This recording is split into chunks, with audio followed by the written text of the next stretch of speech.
You made a slight joke there, you watch yourself on the bank account. I've been speaking out on this with some trepidation because I can assure you I don't want to be in a situation where I haven't got a bank account. And so if I'm, it would be harder to have a go at me, but if you're Joe Bloggs sitting at home, you start thinking, I better be careful what I say or what I do. Welcome to Parallax Views, an IEA series of conversations about the politics of culture. My name is Marc Glendening, and today I'm delighted to be joined by Claire Fox, Lady Foy of Buckley. Claire and I were at university together many decades ago. We met through student politics. We were involved in rather different political organisations. We disagreed on many issues, and we possibly still do, as we may discover later. Claire is now mixing in more exalted company than I am here at the IEA, because she's a very active member of the House of Lords. She also served in the European Parliament as a Brexit Party MEP. Served might not be the right word, but anyway. In addition to being a political activist, she's a lecturer, broadcaster, journalist, and she established the Academy of Ideas, a really important institution for all of us who believe in the open society, regardless of our broader political differences, and I'm going to be asking her about that. Before we come on to broader matters, I'm very keen to get your take, Claire, on what has recently happened to Nigel Farage, amongst others, having their bank accounts suspiciously closed in a rather sort of Kafkaesque kind of way. What do you think is the significance, if anything, of all that? I think it's actually hugely significant. I think that we now know about it more broadly. It's cut through, as they say, because of what's happened to Nigel Farage. But it's something that I've been worried about for some time. So in the Financial Services Bill, a rather dull piece of legislation, which I can assure you I know very little about financial services, but and it wouldn't be one of the ones I would be following through, but I put in a number of amendments in relation to this very question, because I had been concerned by the way that PayPal had closed down the accounts of the Free Speech Union and of the Daily Sceptic and Toby Young, but also was for them a parents group that had been opposed to lockdowns in relation to the closure of schools and the impact on children. And they just had their PayPal financial, ways of collecting money suspended, just like that. And in that instance, they had the money kept. So I put in amendments on that, but I, in the course of that, investigated banks. And I realised, because there was an issue where Halifax Bank had a social media campaign in which they said, we expect you to respect the pronouns of our staff. And when there was a little bit of a backlash, people saying, don't be ridiculous, the person doing the social media account said, well, if you don't like it, bank elsewhere, go elsewhere. So this was extraordinary to me. So I started to look at banks who have introduced, the kind of terms and conditions we wouldn't normally all be reading regularly. I've banked at the same bank since I was 18, which is very, very, very long time. Right, minute, exactly. And when you actually look at it, you'll find that what we stand for pages, on their websites, which none of us ever read, have introduced all these values statements. And at the bottom it says, if you are breach of these values, we can close down your account. So it's like a student union. It's like, exactly. And of course, values, you might think, I understand, they don't want to do money laundering, they're not, and so on. But these are values that are highly contentious politically. And the one that stood out for me, of course, was the one that says any hate speech, including transphobia, Islamophobia, and so on. I thought, God, I breach these values all the time, according to their reading of contemporary events. I looked at other banks, realised this was commonplace. I then looked in America and saw that actually this issue of financial services being cut off was a problem, and we remembered what happened in Canada with the truckers, where the government actually stepped stepped in and stopped the bank accounts of the truckers' protests who didn't want compulsory vaccination. So I put in these amendments with a little trepidation saying, I think there's something going on here. We need to be careful. The minister, to be fair to the government, and this is rare for me, are aware of it and did sort of say, whilst batting me off, and away from the question, look, we are looking at this. This is something of concern. And I wasn't able to press it to a vote or anything because amendments. But I, all the time, have followed this, and I've kept asking, what happened to your investigations? Now it's become a big issue because Nigel Farage is a very well-known figure. It's not just him. Today, in the newspapers, it's been revealed that most of the banks that we all sign up to, are part of the Stonewall Championship scheme. And they are therefore trying to outdo themselves in being trans allies. And one of the ways they exhibit that is by saying we won't have accounts for people who are gender critical. So an organisation that represents parents of trans young people who campaign to say that they don't want them to transition because it'll be actually bad for them in the long run, can't open a bank account. A vicar who went into his bank and said, why have you got all these rainbow flags everywhere? I want you to just provide a service. 4 days later, had his bank account closed down. And a very senior government official in Scotland, I think, today she and her husband, I don't know if that's kind of... Well, it might well be. And one of the problems is they don't tell you. And then just finally, there's also a very mysterious clause, which is only something I discovered when I went into the Lords, when I had some problems myself, in fact, which was that there's this very weird phrase called politically exposed persons, PEPs. And I was having difficulty. The bank was mysteriously not giving me my card when, in fact, my card had broken. It just stopped working, and they were meant to give me a replacement. And I felt like I had to have about 3 interviews with bank manager. And somebody says to me, that's because you're a PEP. And that means that there's more scrutiny and investigation because you could be as a politically exposed person. And this, by the way, is council leaders, all sorts of people fall under this category because they think that you could be money laundering or bought off by the Chinese or the Russians or what have you. It's one thing them having a bit of scrutiny, but I then discovered in a debate on PEPs in the House of Lords that Lib Dems, Labour, all sorts of people had their bank accounts interfered in, but wait for it, their sons or daughters weren't able to get mortgages because they were PEPs. I mean, they were just stopped. And this is extraordinary. So this is widely known by the government, and it's a clause that was brought, is like all these things, some good intentions at some point, gone wrought with madness, overly risk averse, the government not getting on top of it. Guess what? The PEP system was in one of those brilliant ideas from the European Union that was incorporated into the UK law. So much to be grateful. Exactly. And so I think it's the perfect storm. But the main thing is, if you say to the bank, "Is this because I'm a PEP, or is this because I'm, because of my gender critical views?" They are under no obligation to tell you. They just simply say, "We do not offer you services," or there is a query because they won't tell you. It's like a mystery. And that makes it worse because you feel embarrassed as though you're doing something wrong, as though you don't want your friends to know that your bank's... Because, you're frightened that people will think you're doing something dodgy. But you can't actually survive in society without a bank account these days.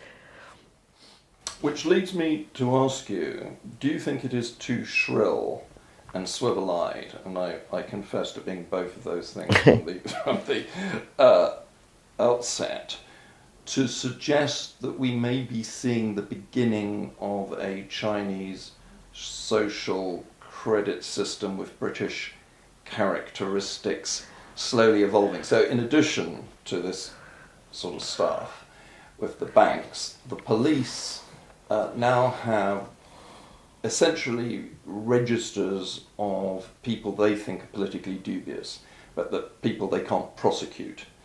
So they have non-crime hate incident databases. They've just awarded themselves this power. There's no legal basis to it. So they've given themselves the right to put us on these registers. Now, overwhelmingly, of the 150,000 people who are on them, these are people who have expressed some sort of transgender critical opinion. So going back to your point about Stonewall, every police force in this country has handed over taxpayers' money to what is a political organisation, which is in itself extraordinary.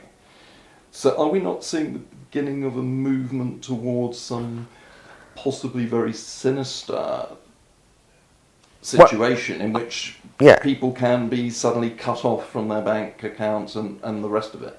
I don't think it's entirely swivel-eyed. I don't think we need the Chinese analogy. I think it's sinister, full stop. China's in some ways much more open about it. I mean, they're just quite straightforward. Honest, as I said, British characteristics.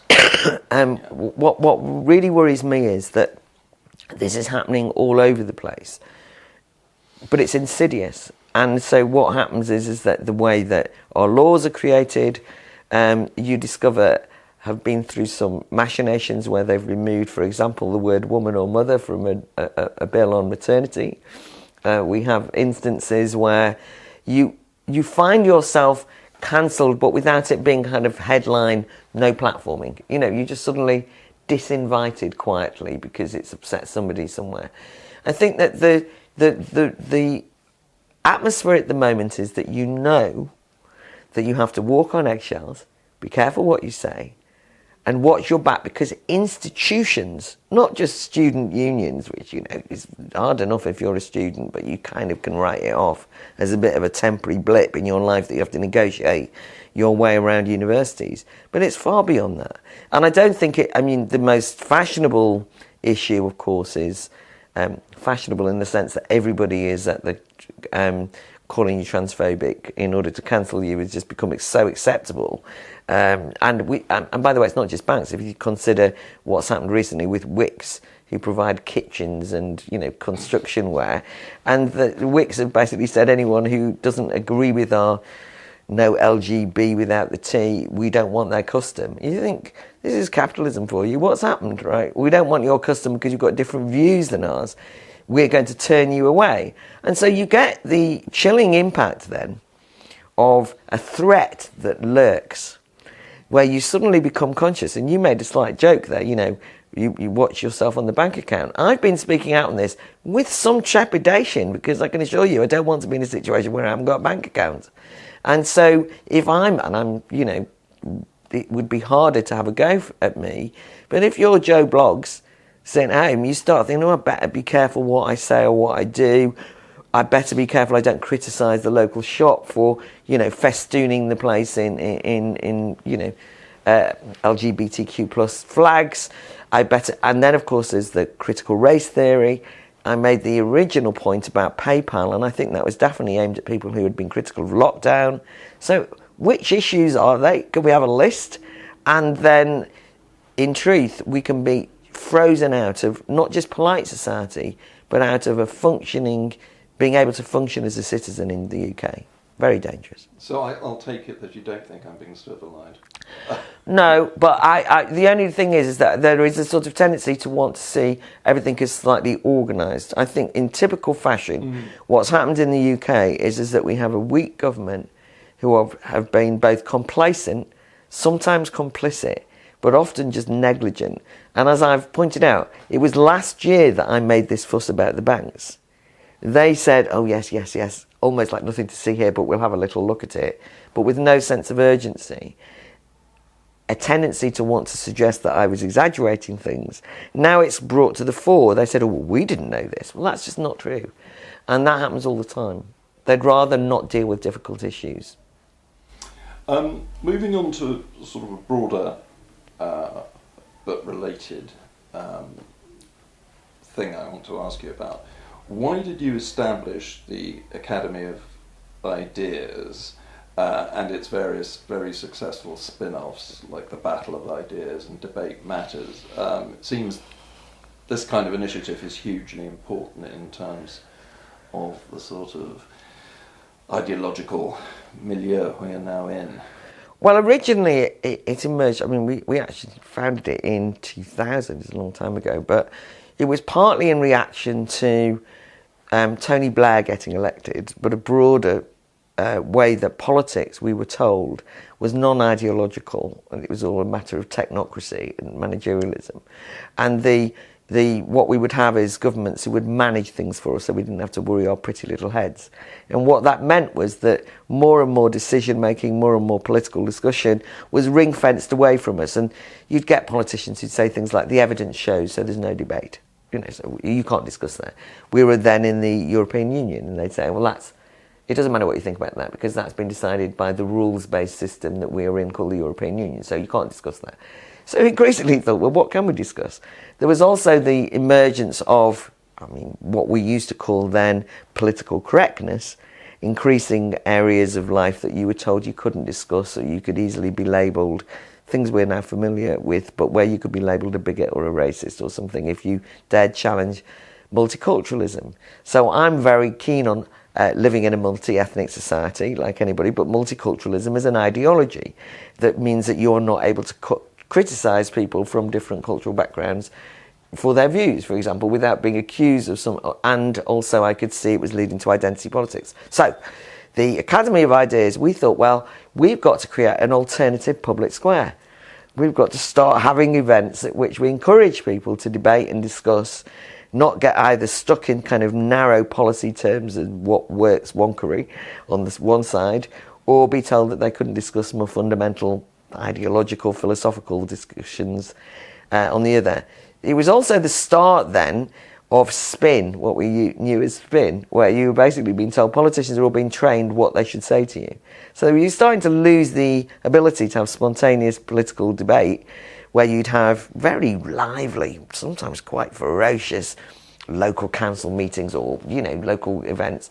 That was all kind of like professionalised, and we wanted to go back to the tradition of kind of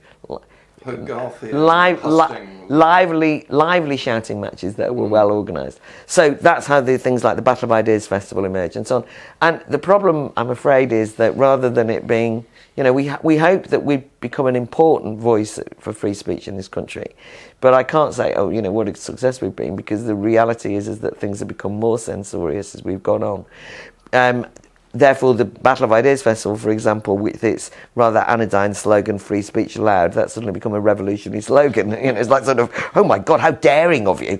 But I do think that we have provided different formats for encouraging people to see there are two sides to an argument, not even two, but many, that there's grey areas, there's more, introducing nuance, and also saying you are allowed to interrogate even difficult questions, and you should. You have an obligation as a citizen, and we very much put the emphasis on public conversation, so we don't have people lecturing, famous people lecturing people. We have panels of 4 or 5 people, and half the time is given over to the audience joining in and having a conversation. So it's to stimulate political discussion, and I think we are needed now more than ever, sadly. You mentioned the drift towards sort of technocratic politics as being one threat, but it seems to me, in addition to that, what we're seeing is the collapse of foundational philosophical thinking, and that is being replaced by a very kind of emotive, more aesthetic type of politics, which results in the simplification of attitudes. Are you a friend or an enemy? Am I for this or against this instinctively? The collapse really of kind of relational thinking. Do you see that also as something we should be worried about? That is the contemporary real threat to us. It's almost as though there's a suite of opinions that are the right opinions. And if you go against them, you're in trouble.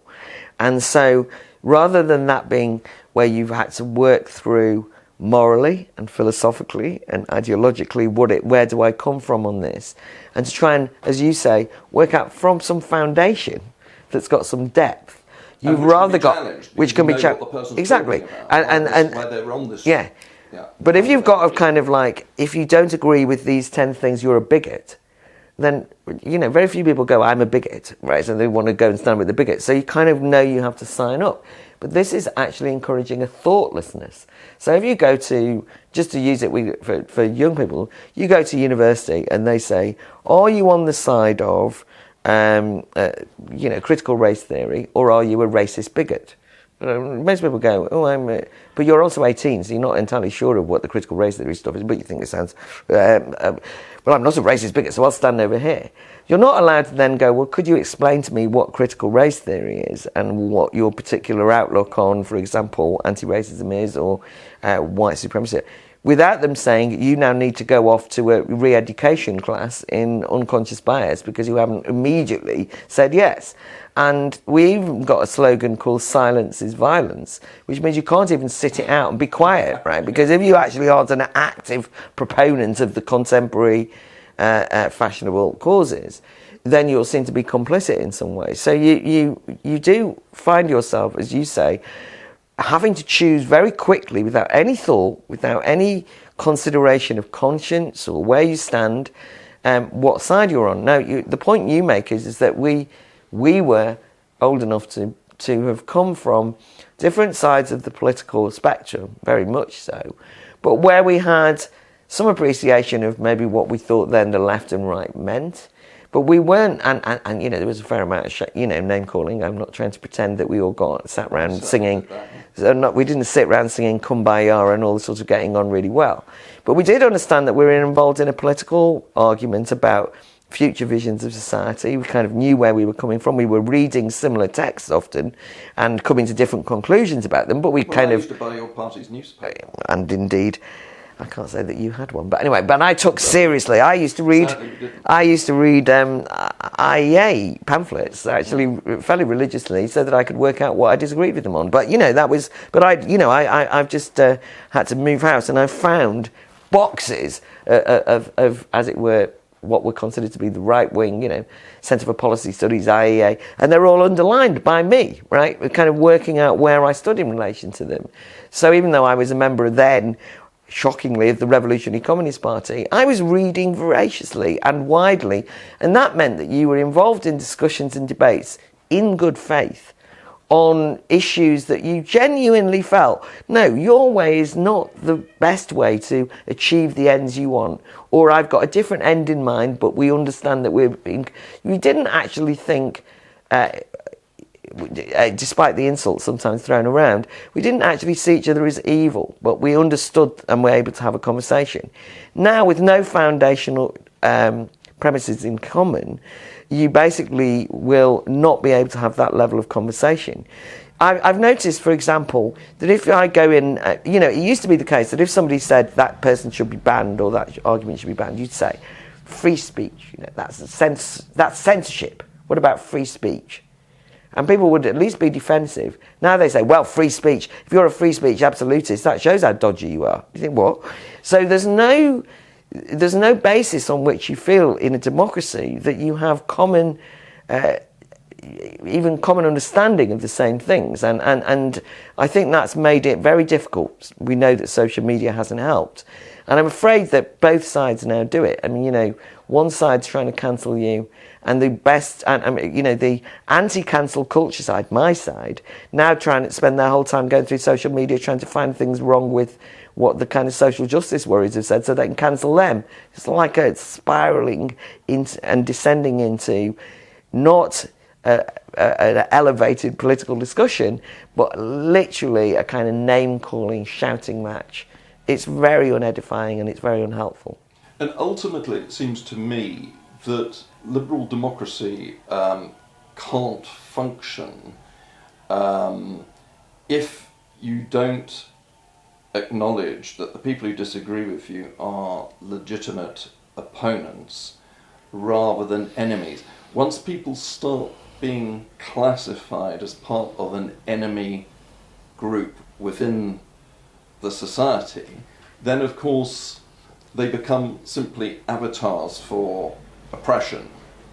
And therefore you can sort of do anything you want to them. You can deprive them of their rights and all the stuff I think we're beginning to see. It seems to me the logic of identity politics is such that it's simply not ultimately compatible with pluralistic liberal politics. At some point there's going to be a point of contradiction, and ultimately one of those two broad perspectives is going to have to win, because unless you see other people as individuals with equal rights to yourself, even if you dislike what they're saying and stand for, then once politics descends into group-based politics, then the logic is simply different, because liberal democracy is predicated on individuals having rights to represent themselves. Exactly. I mean, the problem, the prior problem almost of identity politics is that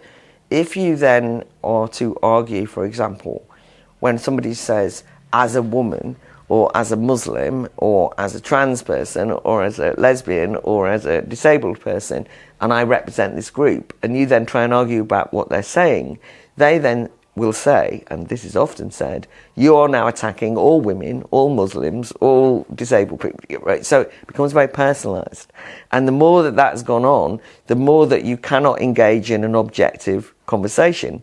And that dread phrase, lived experience, trumps all. So people say, you can't criticise my views because this is my lived experience. And because you're taking me up intellectually, you're erasing my lived experience and disrespecting it, and that makes you a bigot, right? Because the identity politics says that who you are matters more than what you are arguing. So you're not having an argument. You're basically and you're trying to have an argument, and they're going, "You're attacking me." And of course, we see this now all the time. People take things very personally. And that's one problem.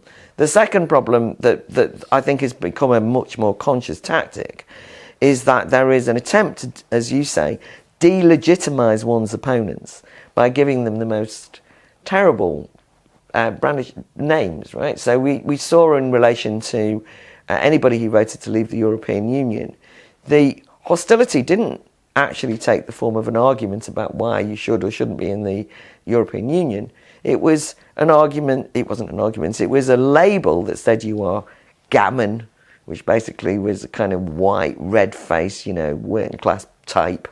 You were xenophobic, you just hate all foreigners. You are knuckle drag. I mean, this phrase, knuckle dragging Neanderthals, have been allowed near the ballot box. I mean, that's like extraordinary thing to say about a fellow citizen, right? And there was especially millions of them who just won in a legitimate referendum. But that was the sort of thing which actually was not confined to the student union arena of maybe people being a bit immature. This was coming from the establishment and the people who ran British society, who said that about their own voters. I remember David Lammy, an elected Labour member of Parliament and supposedly a Democrat, saying the following day after the result must be ignored. Yeah, no, he did. He wasn't even saying there should be a second rigged referendum. He was saying, we're just going to ignore this. And David Lammy can take full credit for me standing as a Brexit Party MEP, because I'd actually been approached by Nigel Farage to stand, and I'd said no. And then 2 weeks later, having, getting more and more wound up by what was going on, David Lammy said that anyone who was involved in Parliament had been involved in the EU was worse than the Nazis. And I heard that on the Sunday. On the Monday morning. I didn't know he'd said that. Yeah, wasn't it? And then on the Monday morning, I phoned up Nigel Farage and said, all right, I'll do it, right? Which I wasn't intending to. Because I just thought, this is dangerous now. This is getting out of hand. And the thing about the delegitimising is, once let's be honest, if somebody is like a Nazi, I'm probably not rushing around to have an argument with them, right? If they're kind of beyond the pale, you know what I mean? Like if you said to me, well, you believe in free speech, why aren't you engaging in interesting conversations with, pro-paedophile or, or people who explicitly say that all black people are inferior? I mean, no, you kind of in your head just go, I'm not going to, that's probably not, I'm engaging. You still respect their right to say whatever they want. Of course. Yeah. But nonetheless, I don't feel like the need to engage, right? I mean, i.e. the margins.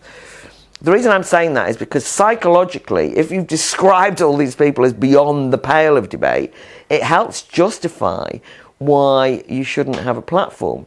Or not just a platform, but why you shouldn't even engage with them. You just can ignore them because they're like scum, animalistic, not worth the time.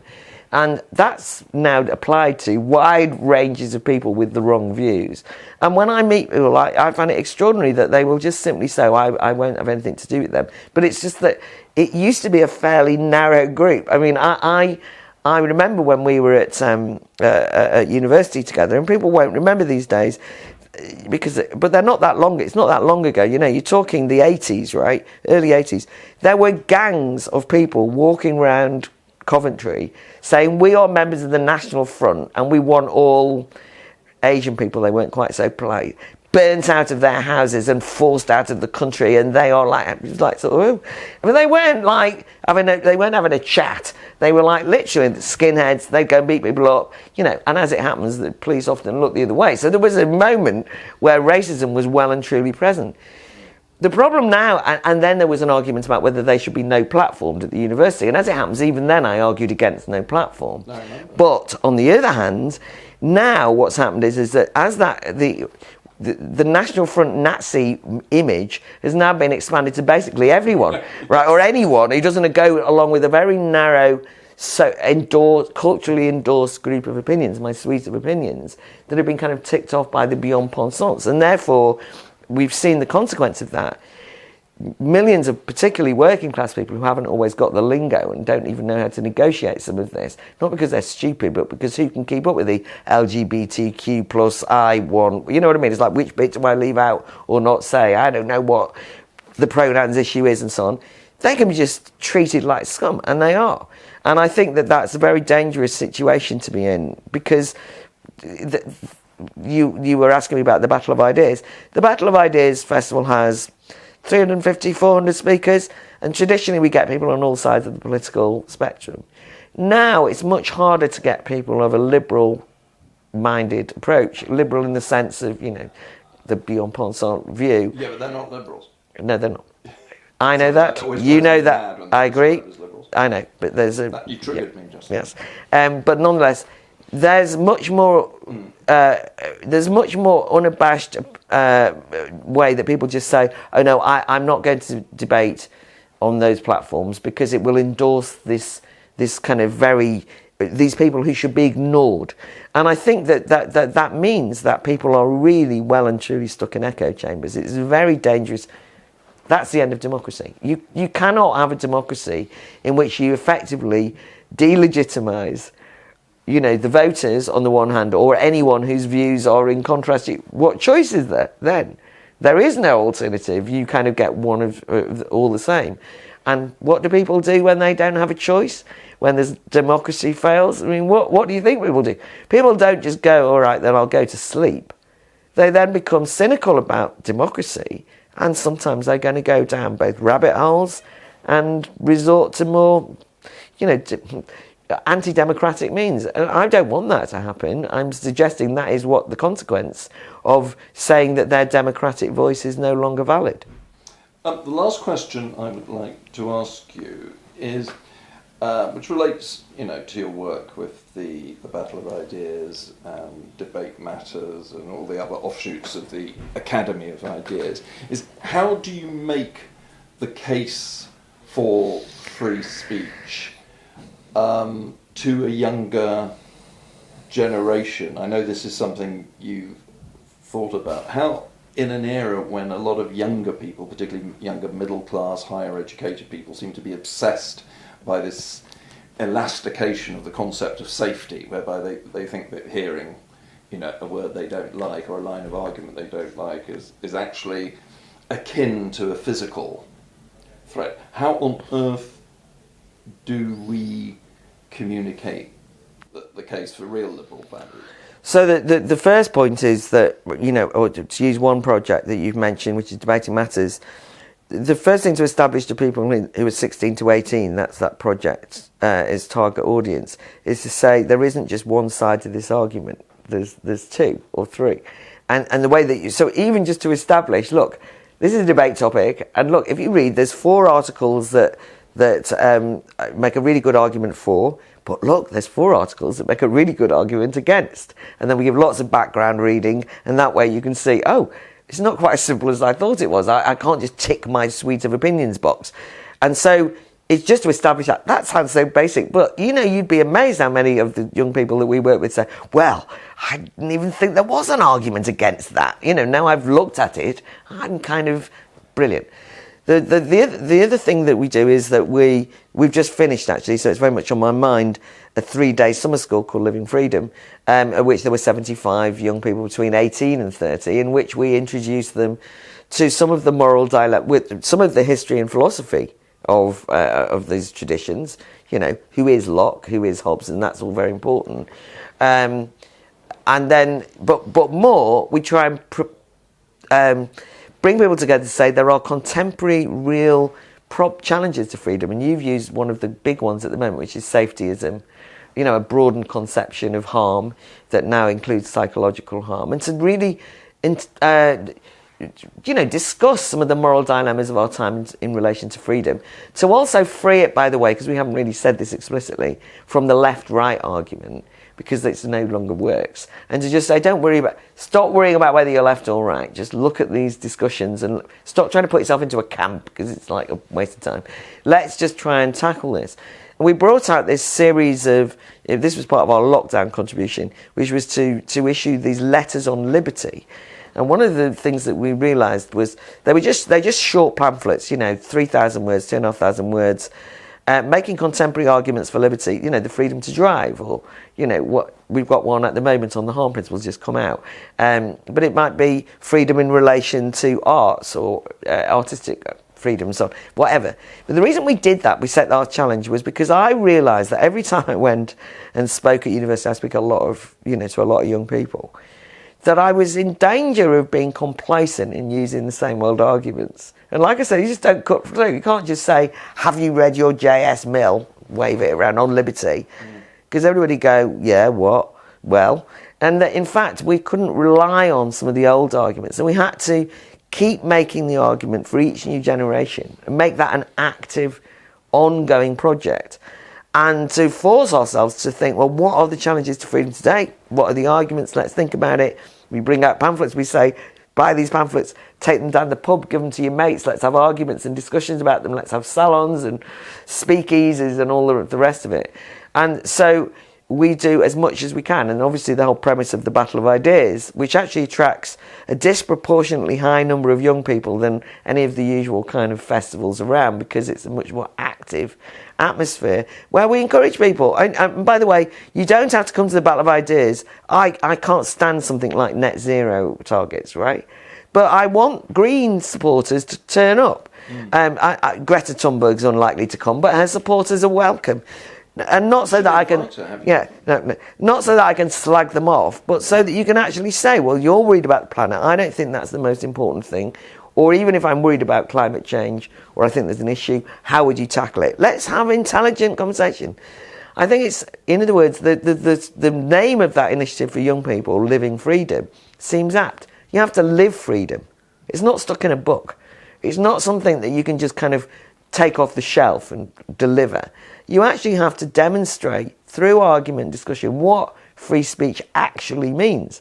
And it's difficult, right? I mean, being free is not easy. I mean, it's often the case that I think, I don't want to have to make that decision. I understand people, by the way, in authoritarian regimes. They don't say, we're authoritarian, we're going to treat you like children. They say, we'll look after you. You don't have to worry about these things, right? And I have some sympathy. We saw during lockdown, loads of people sort of said, oh, good, we don't have the choice. We don't have to worry about the moral choice of whether we get on the tube or not. We're just told we can't. And rather, there wasn't a major rebellion. I mean, people now retrospectively, but people were like, that's a relief, right? Because being treated like a child is something of a kind of abdication of the responsibilities of being free. Being free, you can make terrible errors. You choose the wrong thing. I smoke, as you can probably hear. I probably shouldn't, right? But I choose to do it as an adult, right? You can make errors of judgment. You can do all sorts of things that are wrong. It's not safe. You're much more likely to die and be run over by a car if you go out near a road, right? If you stay in your room and never leave it. What society and humanity has had to choose over the years is, do you want to be looked after and safe? Or do you want the risk of being free? And what we've got to do is to sing a hymn to the joys of the risk of being free. but not try and pretend it's wonderfully, that it's like a sort of smooth run, because it isn't.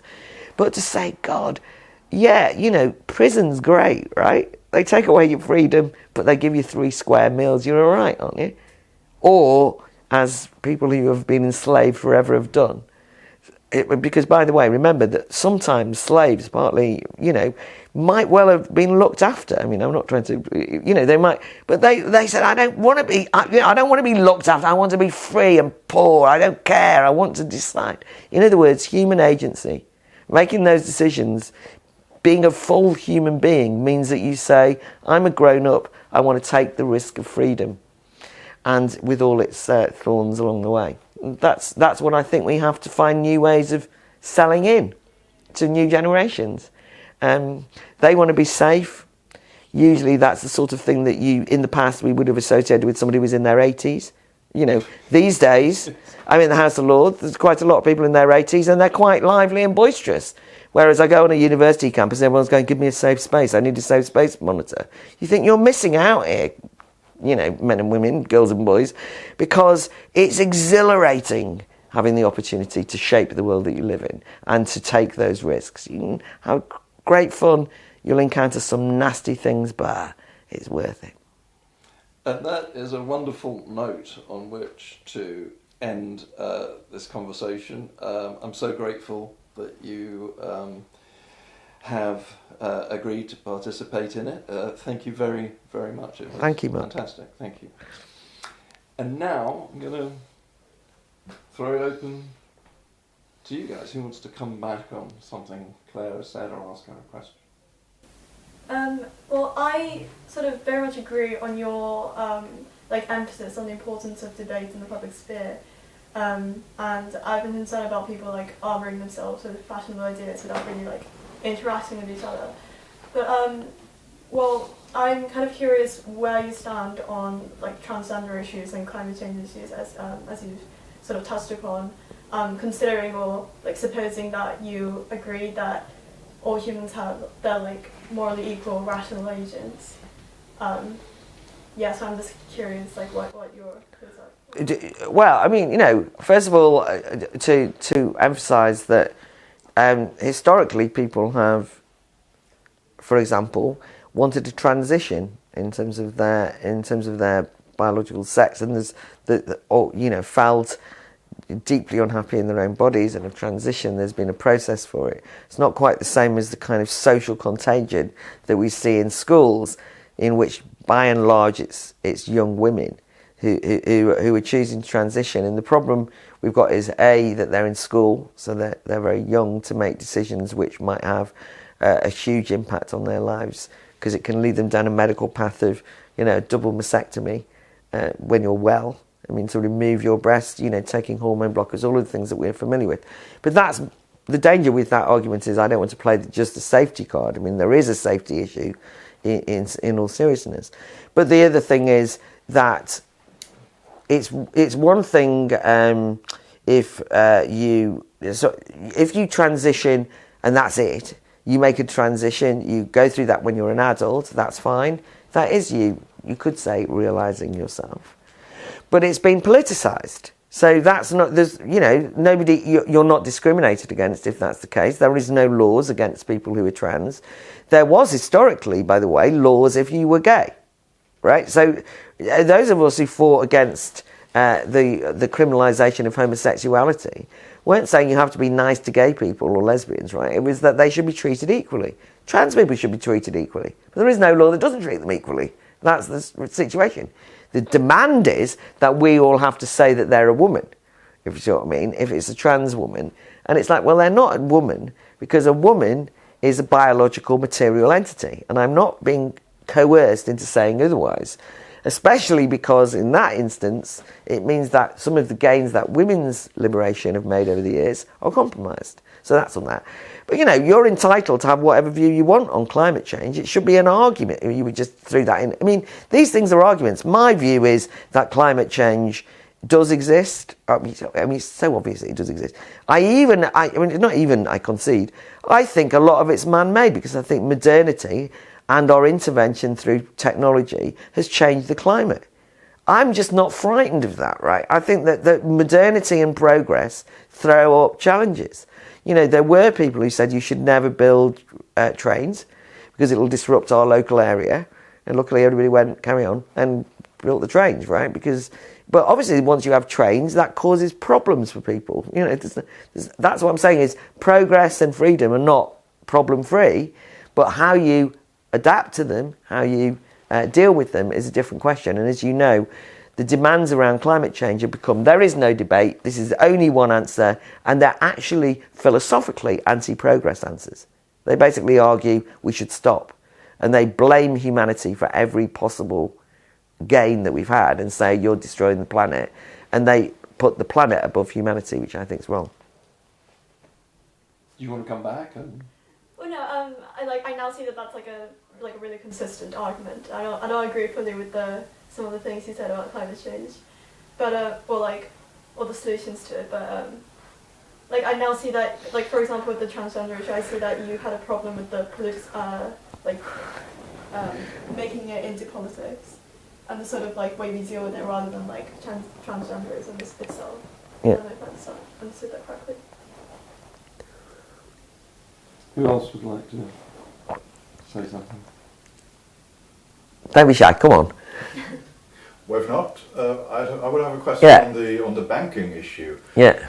Because there have been lots of examples in recent years of corporate wokery, but most of the time this just meant grandstanding, that you'd have a company tweeting, we support Black Lives Matter, or sticking the transgender flag on their product, things like that, without really doing much. This seems to be almost the opposite case, where you have banks freezing out a customer, so losing a customer, but without making much noise about it. There's not even much advertisement value. It's not even that they're signaling their great virtues, or it's not that the bank said, we hate Nigel Farage and that's why we were doing it, please come to us, we're the good bank. So what is the motivation here? Do you think that there's an ideological element, or is there some regulation that they are afraid of? Well, I think there have been changes in terms of regulation at this level that all corporations have been encouraged to embrace ESG, environmental, social, and I don't know what the G stands for, governance targets, and also equality, diversity, EDI, equality, diversity and inclusion targets. So to a certain extent, every corporation, every institution then thinks, well, I don't know what that means, let's employ an EDI director or an ESG director, and it becomes a kind of like virus that takes over, you know, because they employ one or two, and then suddenly it becomes a department, and then the next minute, you know, they're on the board and they're directing what everybody's doing. I mean, if you look at that, but that's a sort of technical explanation. I actually was always very nervous of people who just saw these things as virtue signalling. I always thought they were much more deeply rooted. And you might not have seen them in terms of customer facing, but you did see them in terms of being an employee. So, you know, in terms of the Black Lives Matters example that you gave, you know, it wasn't just that people gave huge amounts of money to Black Lives Matters. If you look at what happens in relation to, you know, when arts and social media companies had a campaign that everybody put a black barrier around their Instagram account or whatever, you know, that sort of thing. You think, oh, well, that's just like pathetic, you know, kind of like virtue signalling thing. But actually it wasn't, because there was lots of instances that came to light of people who then didn't do that and were called out in mass Zoom meetings of thousands of employees and disciplined. Right, and you know, so and we saw that. In fact, there's lots of cases where not going along with your own boss's corporate decision to introduce these things meant that people were disciplined at work. And one of the big issues that we've seen recently is Maya Forstater, who has just won her case because her views on the use of pronouns at work, in that instance, got her dismissed. But we've just heard recently of another success story, so it's good.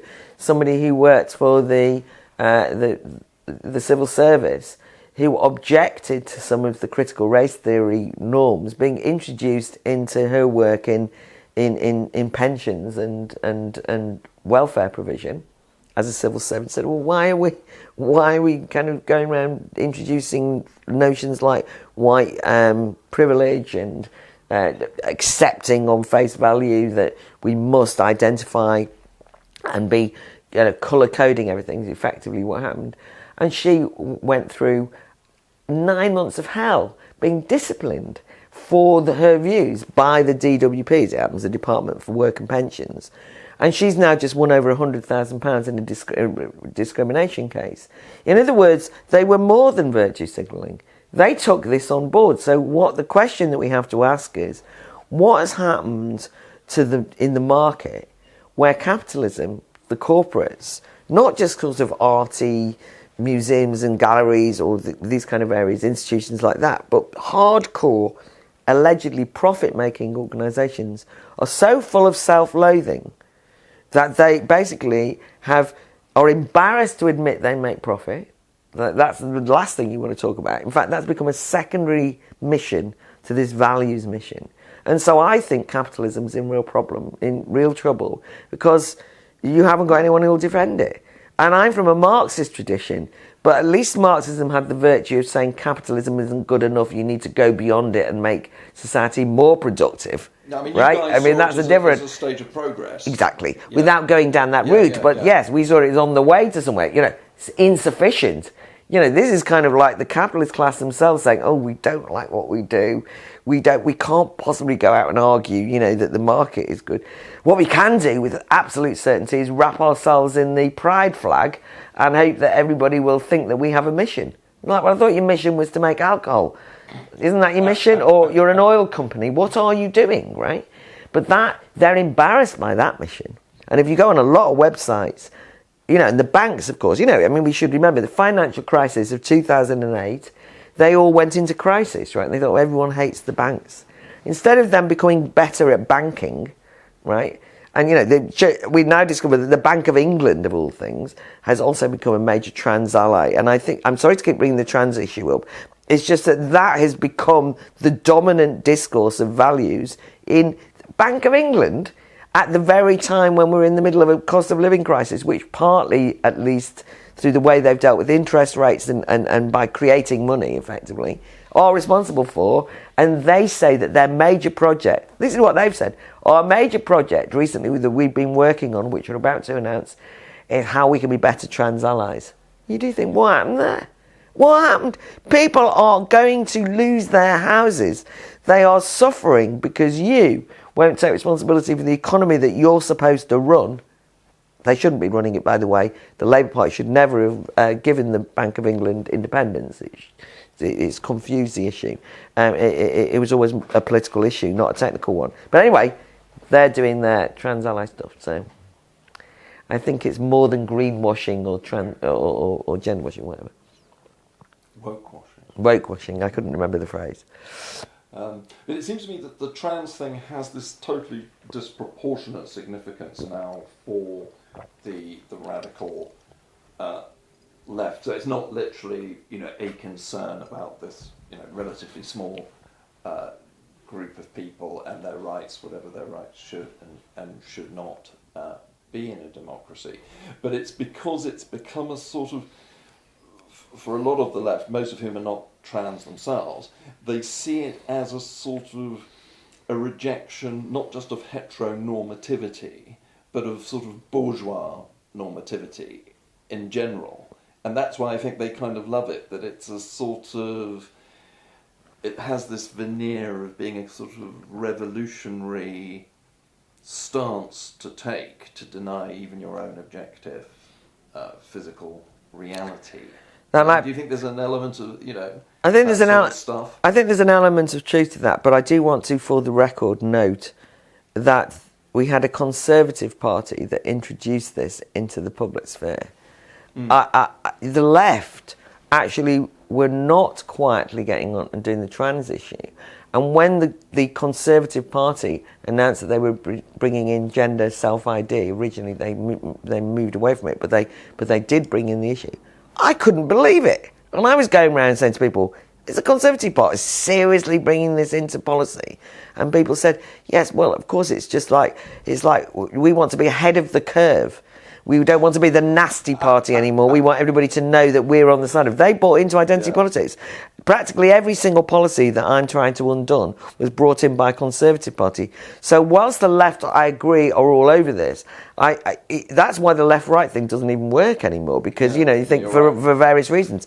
But the other thing is, just consider these two things. One of the first people who actually had worked with people with gender dysphoria for years is a leading psychologist, a Canadian doctor. He'd worked with young people who would say, I feel I want to change my body. I want to change my sex. And he explained that this was something that had to be so carefully considered, because on the one hand, sometimes it was that young people have autism in the midst of puberty, you hate your body and so on and so on. You can't just kind of go, oh, all right, then that's okay. He also pointed out that young people who are, for example, gay or lesbian, at the age of 14, you maybe don't want to admit that to your parents, you're not happy with it, and you kind of experience it through your body, so, and he said, let's be very careful. He was, of course, immediately cancelled, his clinic was closed down, he's one of the first people, but he gave one analogy. He said, if a young person, and he says, I have young people who do this, say, I'm a dog, I want to be a dog, I am a dog, and he was talking about autistic young people who are very dysfunctional. He said, I don't go, oh, all right, then here's a bowl of dog food and put them in a kennel. And he used that analogy to say you don't just accommodate to what young people want. And he's right. And it is the case that we have to be very careful, because we're being told now, because of something else, which is to say that children have equal rights to adults, which I think is not true, that adult rights are being undermined by this notion that young children, this is part of the identity thing, say, I demand that you call me this and recognise me as this, and you have to go along with it. And so teachers are affirming it, even when they don't think it's true. And one of the difficulties we've got is that I know somebody, just only recently, who's admitted that as a lesbian, from a traditional Indian family, she didn't want to tell her parents. And the teachers immediately said, oh yes, you're a boy. And nobody, and that was, luckily, it didn't go very far. 2 years, she was a well-known TikTok person as it goes, made a name, but it was locked down, so she didn't get any of the drugs. Then she admits, well, actually, no, I was a lesbian, I just didn't want to tell my parents, right? But by that time, the school had turned her into a kind of famous person. We have our trans boy here, who, they didn't say to her, let's explore this for a bit. And if they had, they would have been the ones to get into trouble. That's the problem we've got, right? So it might well be that you're gender dysphoric. And the final thing is, one of the people who has raised, again, a psychologist who's worked with, in other words, they are empathetic to and hugely humane to young people who have got body dysphoria, also used the analogy that she had worked with a person who believed that their pain in their leg was as a consequence of their leg, and demanded that their leg be removed.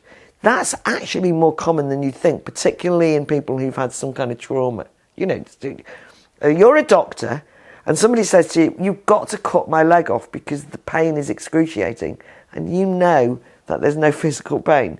But you also know they feel physical pain. This is a terrible moral dilemma. What do you do?